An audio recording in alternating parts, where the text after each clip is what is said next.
fracaso de las medidas arancelarias y también de la búsqueda de la paz en el conflicto entre Rusia y Ucrania, el presidente Donald Trump arremete contra los migrantes irregulares.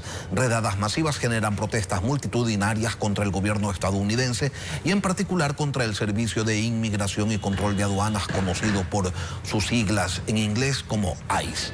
A esta hora nos acompaña William Murillo, presidente ejecutivo de 1-800 Migrantes, para analizar la situación que en California se está desarrollando, acompañada por hechos de violencia que han motivado el envío de infantes de Marina y uniformados de la Guardia Nacional para controlar los desmanes.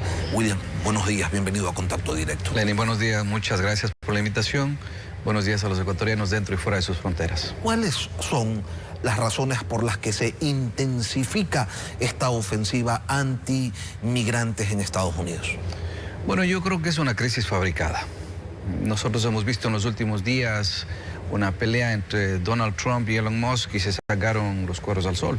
Estos cueros al sol indicando de uno de los hombres más influyentes del mundo, como es Elon Musk, indicando que el presidente Trump formaría parte de la lista de aquellos funcionarios, personalidades que andaban en cosas pedófilas con la lista de Epstein, que dijo que iban a sacar, que iban a hacer público, nunca lo hicieron. ¿Y cómo tapas una crisis?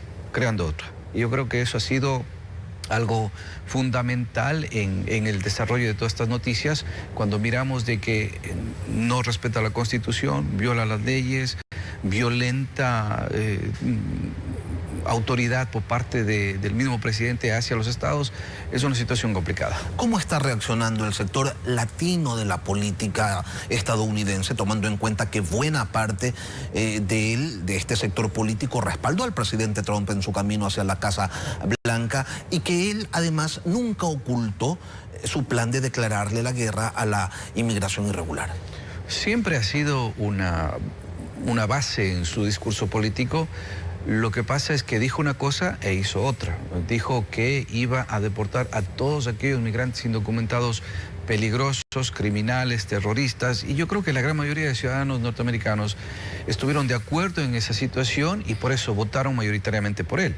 Ahora, ¿cómo le defines terrorista a una madre que lleva a sus hijos a la escuela, a niños que están acercándose a los jueces sin abogados, violentando el debido proceso, solicitantes de asilo que no les permiten seguir sus procesos? Eso es algo que no se veía.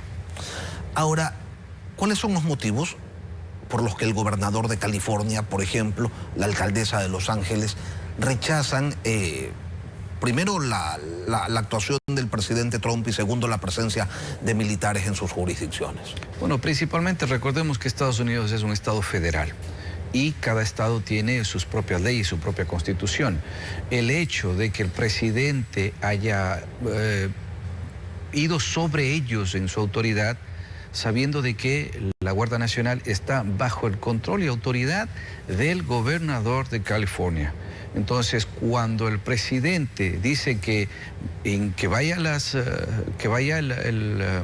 Fuerzas Armadas y luego, adicionalmente eso, envía o militariza con más de 700 miembros de las Fuerzas Armadas, es obvio de que no respeta el debido proceso, no respeta la Constitución, no respeta las competencias, como se conoce acá, y eso hace que tengamos un enfrentamiento político ya ni siquiera entre gobernador y presidente, sino entre estados.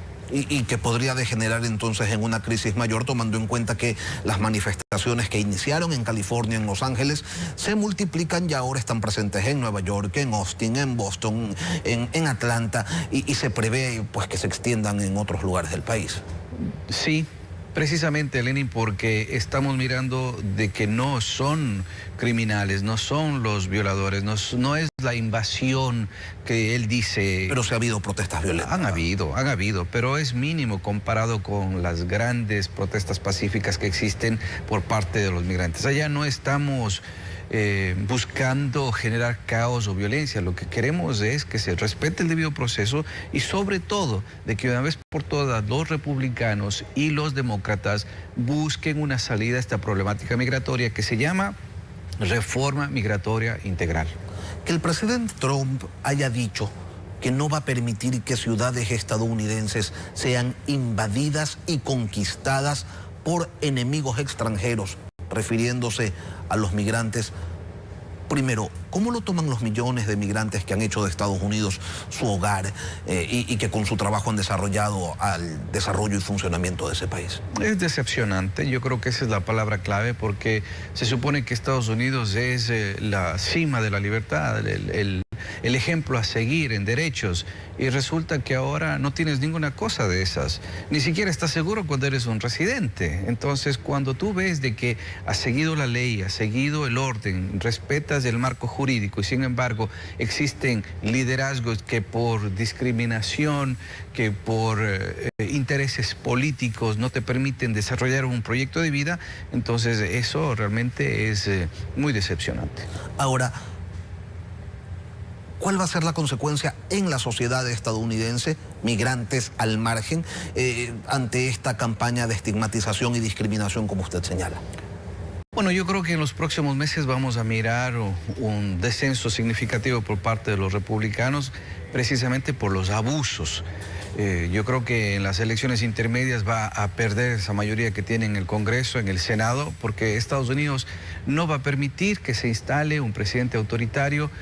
Solo para dar un ejemplo, el presidente Nixon renunció por menos que eso, comparado con las cosas que ha hecho el presidente Trump. Entonces yo creo que esto va a tener inclusive una repercusión mayor, Lenin, no solamente en Estados Unidos, sino estamos mirando, por ejemplo, lo que ha pasado con las tarifas en China, el enfrentamiento que tienen con México y obviamente aquí en el Ecuador con el tema de los migrantes que están siendo deportados. Los migrantes irregulares saben siempre que una deportación es una posibilidad a la que están expuestos. ¿Qué es entonces lo que molesta? ¿Las formas? ¿Que se haya instaurado una suerte de cacería violenta?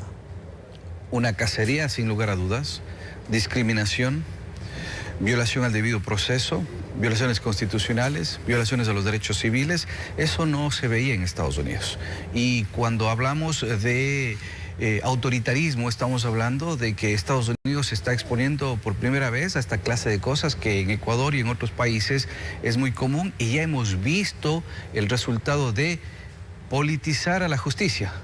Estamos viendo eso en Estados Unidos y seguramente eso va a traer graves consecuencias. La acción de la policía de migración, estas redadas, el irrumpir en fábricas, en distintos lugares, pues en donde están presentes los migrantes o donde se sospecha que pudieran estar. ¿Qué cambios está generando en la cotidianeidad de la comunidad ecuatoriana con la que usted tiene un trato más directo? Es un miedo. Lenin, es miedo. El miedo, hay que estar preocupado en que si me cogen, si es que salgo, tal vez no regreso a casa.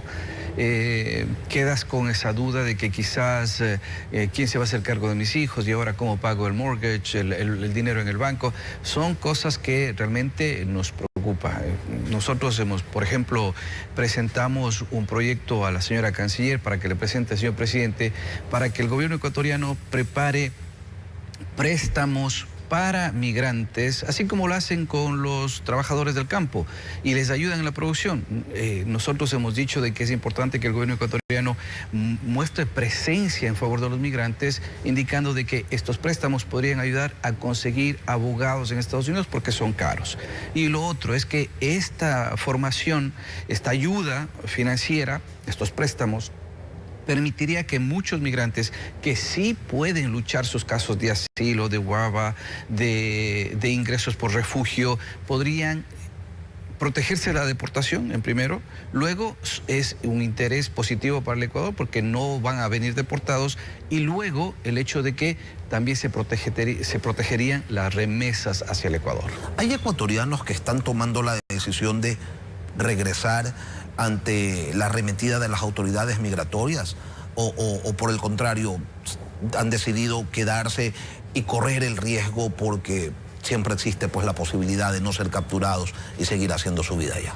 Bueno, existen tres vías diferentes. La una es ecuatorianos que están con orden de deportación y los detienen. La otra es la supuesta autodeportación, que dice que tú puedes salir y que te dan $1000 cuando regreses. Y la otra es una salida personal, que me voy y no tengo que pedir permiso a nadie y regreso al Ecuador. Estas tres circunstancias provocan que, por ejemplo, si es que quieres regresar a Estados Unidos, no puedes, porque existe una prohibición. Esa clase de cosas, las verdades a medias, es lo que no dicen las autoridades norteamericanas. Pero sí hay ecuatorianos que dicen, ¿sabes qué? Yo no me quiero exponer a la posibilidad de que me detengan, me deporten, me maltraten, me tengan detenido durante meses para finalmente deportarme, así es que mejor cojo mis maletas y me regreso. Hay muchos ecuatorianos y yo creo que eso también debe dar o formar como un termómetro de la situación política. Acá regresan al Ecuador y hay una situación compleja. Estamos trabajando ahora mismo en la Asamblea Nacional haciendo cabildeo para ver cómo nos ayudan. Estamos presentando proyectos para la Ley de Economía Solidaria, por ejemplo, ideas para el tema del 4x4 que también va a impactar con los ecuatorianos. Entonces, yo creo que el sector privado, la sociedad civil, debe poner el hombro para también ayudar a que las cosas mejoren aquí en el Ecuador. ¿Se tiene una cifra de cuántos ecuatorianos han sido detenidos este año por no tener documentación en regla? Complicado. Esa es una cifra que no es pública y sobre todo que puede ser que estén detenidos, pero puedan empezar un proceso de quedarse, de apelación, un proceso para pedir asilo, un proceso para solicitar algún perdón especial al juez de migración. Entonces, son números que no se pueden conseguir. Una última cosa, William. ¿Continúa el flujo migratorio hacia Estados Unidos en esa escala creciente como había venido desempeñándose en los últimos meses y años? No, Lenin, porque recordemos de que la frontera está cerrada desde que al final del presidente Biden y luego la continuación con el presidente Trump está totalmente cerrada de forma unilateral y yo creo que va a pasar lo que pasó con México. Los ecuatorianos pueden ingresar a México, a Guatemala sin visa, se pone una vez más la restricción de visa de ingreso y cae la migración ecuatoriana, pero no hubo política pública que sostenga esa caída de migración. ¿Qué pasó? Un año después tuvimos una explosión de migración otra vez hacia los Estados Unidos. Yo creo que va a pasar ahora mismo esta situación muy similar en Estados Unidos, porque ahora hay agentes de migración que no tienen qué hacer en las fronteras y los están llevando a distintas partes de Estados Unidos, otra vez dejando las fronteras sin control. Entonces tendremos, qué sé yo, cuestión de algunos meses para que veamos nuevamente esta situación de cruce irregular de migrantes, porque no se ha atendido el problema de fondo. Pobreza, falta de educación, salud, tener una vida digna en sus países. Eso es lo que provoca la migración y si eso no se soluciona, va a ser muy difícil. William Murillo, presidente ejecutivo de 1-800 Migrantes.